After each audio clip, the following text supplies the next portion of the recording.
principal intérêt et les principales solutions, on va les trouver au niveau des territoires. Et on voit bien ici un très bel exemple de ce qui est dans les recommandations que nous avons fait récemment, qui vont se traduire dans les heures qui viennent par une instruction aux ARS.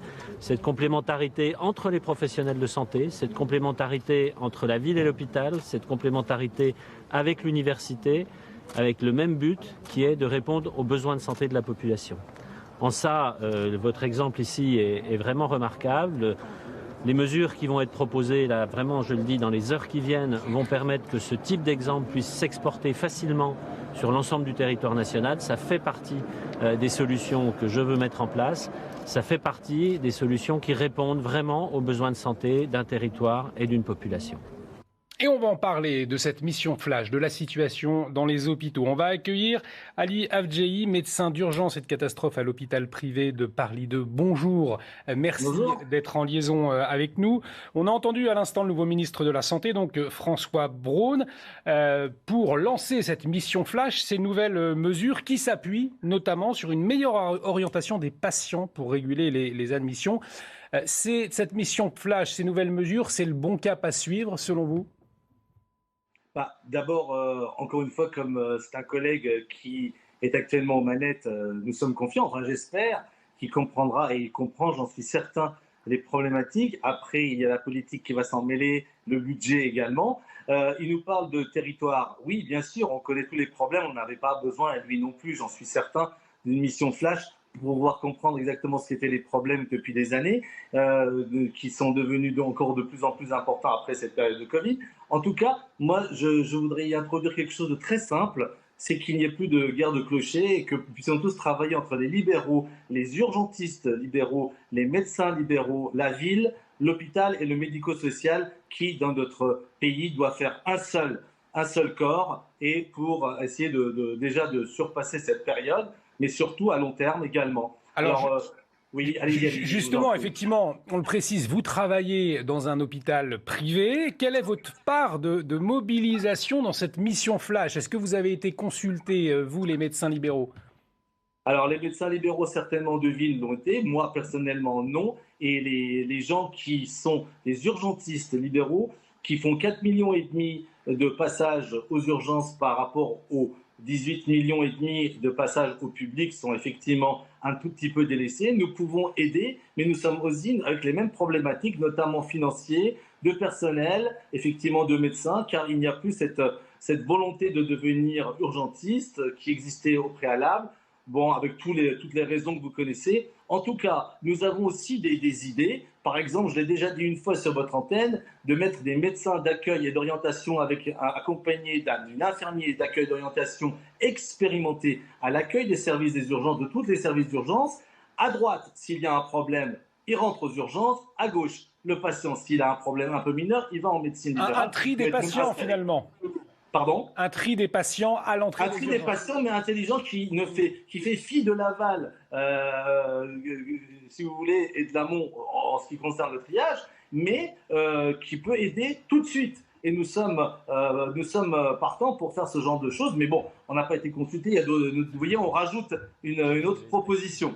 On ne fait pas que de critiquer. Alors après, bonne chance à tous pour c'était notamment nos collègues du gouvernement qui veulent nous aider. Mais il y a beaucoup de propositions, notamment dans le digital aussi, pour pouvoir aider à diminuer les hospitalisations. J'ai moi-même encore une fois une autre proposition. J'ai créé grandcoeur.fr qui est une sorte d'aide à domicile pour que les patients qui sont avec le Covid puissent être monitorés à distance. Vous voyez, ce sont des idées, et ce sont des nouveautés et nous demandons au ministère et au ministre de nous aider pour réaliser ces choses concrètes qui viennent du monde libéral aussi, qui ont des idées. Et nous, notre hôpital a travaillé énormément pendant la Covid. Nous avions transformé notre service en service de réanimation Covid. Nous avions eu beaucoup de patients également que nous avons traités. Donc il n'y a pas, vous voyez, cette dichotomie public-privé, etc., ou territoire. Il faut effectivement qu'on puisse tous être un peu unis dans cette bataille. Les solutions structurelles, ensuite, elles sont encore à trouver, ou plutôt on les connaît un petit peu, mais elles vont impliquer de revoir l'organisation de l'hôpital, et elles vont impliquer également de mettre plus d'argent sur le tapis, non seulement pour les salaires, parce qu'aujourd'hui on a un problème d'attractivité dans ces postes, mais également pour l'organisation générale de l'hôpital. On a pendant des années joué les cost killers, on a créé une couche de bureaucratie pour contrôler l'opérationnel. Résultat, on n'a pas fait d'économie. En revanche, on a ankylosé le système et on l'a rendu totalement dysfonctionnel. Donc il va falloir voir ce qu'il en sera ensuite des solutions pérennes. Là, il faut arriver à mobiliser toutes les énergies. Alors on y met le package qu'on veut avec des mots magiques type territoire, parce que ça fait bien, c'est dans l'air du temps, même ça ne veut rien dire à l'extérieur du périphérique parisien. Mais qu'importe, l'idée, encore une fois, c'est de trouver des solutions palliatives, à voir ce qu'il en sera. En tout cas, le gouvernement sera jugé là-dessus après 2 ans de crise. Une solution qui fait débat, Lucas Jakubowicz, c'est cette idée de trier les patients. On entendait le médecin le proposer à l'instant. Vous en pensez quoi? Il faut aussi responsabiliser les Français pour ne pas engorger les urgences, notamment dans cette période estivale. Alors moi, j'aurais tendance à dire que le mot-clé du discours, c'est pas forcément le triage des patients à l'entrée des urgences, mais Benjamin, pour moi, c'est vraiment l'idée de territoire. C'est-à-dire que pendant des années, la politique de santé, elle a été appréhendée sous un prisme de budget. C'est-à-dire quel pourcentage du PIB on met dans notre santé publique. Là, il y a un changement de prisme. On dit on va en fait travailler avec les territoires. Pour moi, c'est vraiment quelque chose de sensé. C'est-à-dire qu'aujourd'hui, sur les territoires, dans les départements, dans les communes, il y a des choses intéressantes qui se mettent en place, comme par exemple les maisons de santé, qui permettent à des femmes généralistes, qui sont d'ailleurs la majorité des jeunes généralistes, de travailler en groupe, d'être au plus près des patients. Le problème clé des urgences, c'est qu'en fait, les gens vont aux urgences parce qu'ils n'ont pas accès aux généralistes. Alors, le docteur Ali Avdjehi veut réagir, justement. Oui, on vous écoute, docteur. Je voudrais juste préciser quelque chose pour que les mots aient un sens.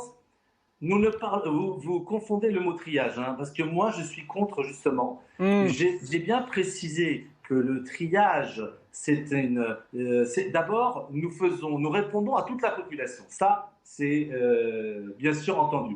Mais il y a des urgences et il y a des pathologies moins graves. Donc répondre à tout le monde, oui, mais c'est une solution que je viens de vous donner en disant que tout le monde peut venir aux urgences, simplement à l'accueil des urgences, il y a des gens expérimentés qui peuvent dire, vous rentrez à l'intérieur d'un service d'urgence où ça va vous prendre 1h30, 2h, 3h, parce que nous allons vous faire des examens, etc., etc.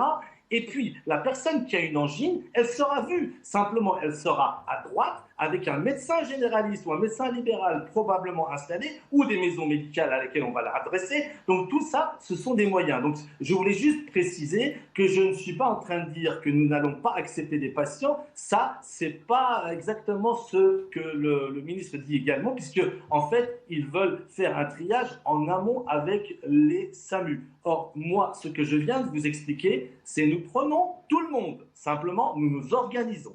C'est bien entendu donc une réorganisation finalement du personnel sur place avec davantage de personnes qui accueillent les patients. C'est là la clé. Exactement. Et l'argent aussi, parlons-en, car il faut qu'il soit rémunéré à leur juste valeur. Ni trop peu, ni trop, c'est pas le problème. Il faut qu'il soit à leur juste valeur, notamment les jours fériés et les nuits. C'est ce qui pêche depuis des années, ce qui a démotivé le personnel, que ce soit infirmiers, aides-soignants et médecins. Voilà, ça, il faut le dire. Et aussi, un état de bien-être que les soignants doivent avoir. On parle souvent des patients, on oublie les soignants. Il faut que les soignants soient également soignés. Il faut qu'ils soient bien dans leur métier pour pouvoir travailler. Si nous n'avons pas de soignants, nous n'aurons pas de patients et nous faisons ça pour les patients, bien entendu. Pas de démagogie, mais occupons-nous aussi des soignants et c'est ce que nous attendons du ministre en premier. Le problème qui va rapidement se poser, c'est qu'on a des services publics en plein sinistre et qu'on va avoir très rapidement un déficit d'argent frais. Je ne suis pas économiste, mais quand vous voyez aujourd'hui la politique monétaire de la Fed, qui sera probablement celle bientôt de la BCE, quand vous voyez la fin du quantitative easing, c'est peut-être un petit peu technique, mais il n'est pas certain que demain, il soit possible de faire du quoi qu'il en coûte, que ce soit pour les services publics ou que ce soit pour appuyer l'économie. On va vite être face à une forme de dilemme.